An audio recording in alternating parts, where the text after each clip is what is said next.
This is Seven Turtles. Hello everybody, my name is Arnold, and today we are taking a look at this brand new Bring Me the Horizon album, Post-Human Survival Horror! Ah! Since their inception, Bring Me the Horizon have been one of the most interesting bands to talk about. They started out as a black metal band, slowly evolving through the years into a new metalcore kind of band, and then completely out of the genre entirely, going into the pop industry. Before we landed here, and I feel like said history is important going forwards. In 2013, they released one of my favourite albums of all time, Sempiternal. It was their masterpiece. It had all the aggression you would want from that time, while combining it with a stringy, paddy style of very soft sounds that went over the entire album, giving it an ironically angelic quality.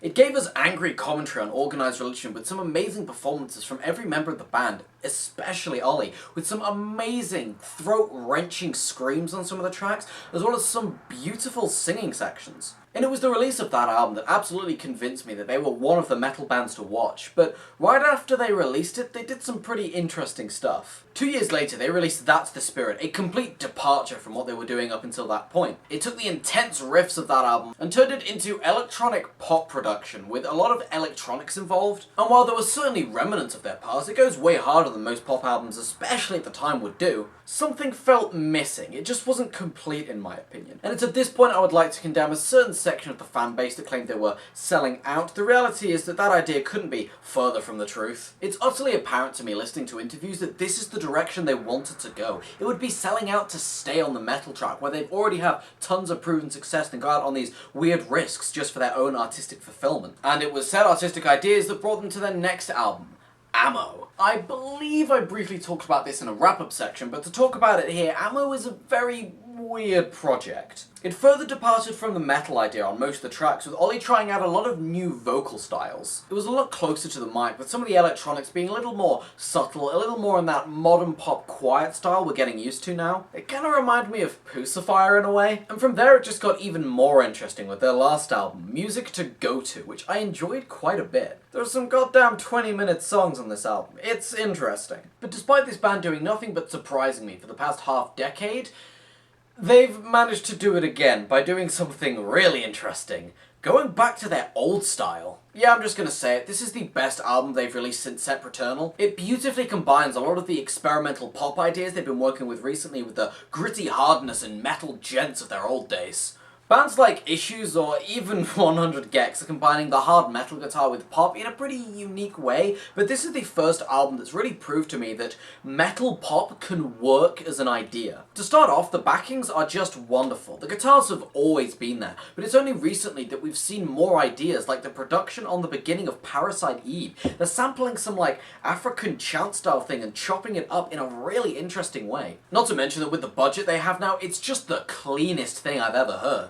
And what really makes this album stick for me is the combination of the electronic and production aspects with the classical aspects of their metal, and Ollie Sykes' amazing voice over the top. My guy is giving the best performances he's had since Shadow Moses. It's that great. And there's also quite a bit of variety. He isn't belting or screaming on every track. There are some more subtle parts, like what they experimented with the tracks like Mantra on the album Ammo. And speaking of variety, there are also quite a few vocal features, all of which work pretty well. Goddamn baby metals on this album. Bring Me the Horizon have always been ahead of the curve, so it's pretty cool seeing them include artists like Young Blood on this album. I have more than a few problems with Young Blood, but I have to admit, they make a great combination.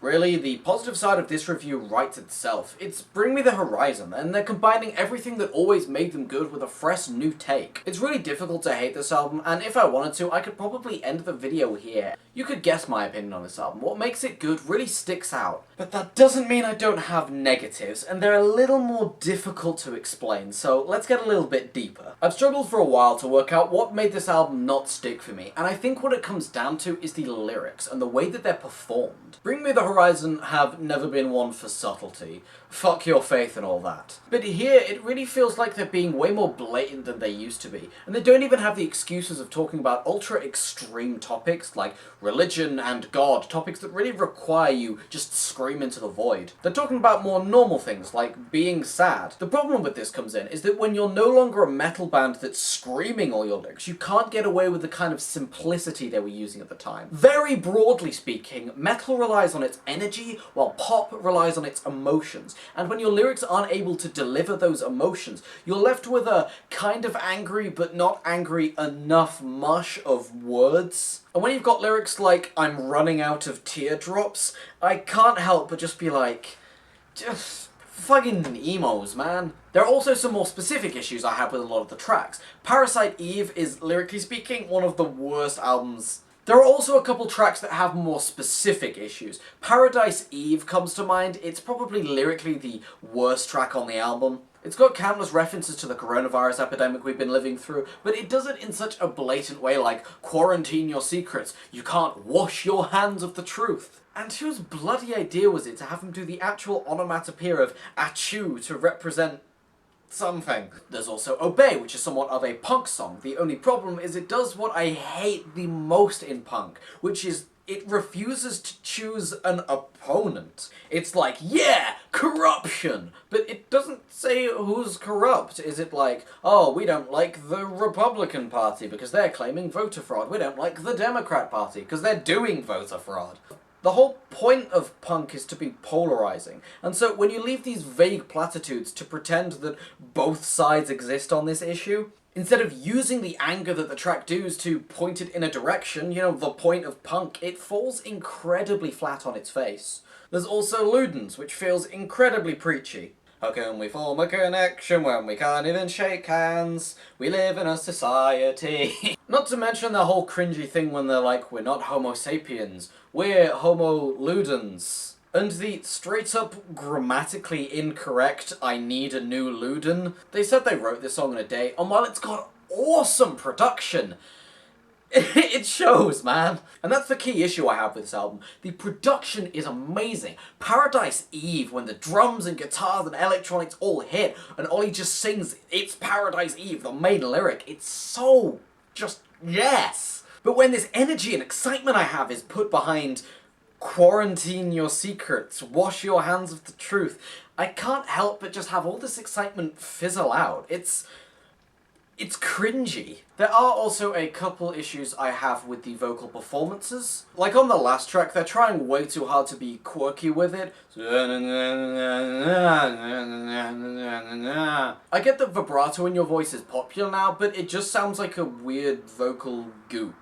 I also want to point out that Ollie is doing this weird exaggerating of his accent. It's always been a thing for British rock musicians to speak with an exaggerated British accent. It's just kind of a thing in the style. But see him do it to this degree, especially with the style of intense vocals he's doing, it just doesn't work for me, and I can't pinpoint why. But enough nitpicking. If you couldn't tell from the start, I enjoyed this album a fuck ton. It's their best album since Sepraternal. And if you couldn't tell by the energy I showed, there are so many parts of this album that I love. It's better than Sepraternal in a lot of different ways. But the songwriting just doesn't work for me in a few places. I feel like an extra week working on this album to change a few of the lyrics and really make it flow, make it more poetic would have helped it tons. Its high points are so high, but its low points do drag it down in a few places. In short, it's just cringy, and like I said earlier, they don't have the excuse of being about God and these massive themes. It's a more low-key pop album, and that works to its detriment. But negative Nancy's and are out the way. I did enjoy this album, and that's why I'm giving it a 7+ out of 10.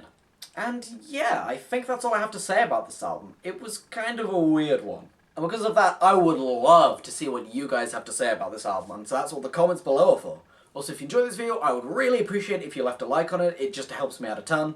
And subscribe if you're new. I have Twitter and Discord and Instagram and most other things below. I'm also uploading shorter, just one-take chatting style album reviews for a lot of the albums I don't get to cover. If you're a fan of Bring Me the Horizon, you might also like Bad Omens. I reviewed their newest album on that channel.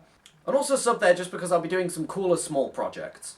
And with that said, I'll see you guys in the next one. Horizon album.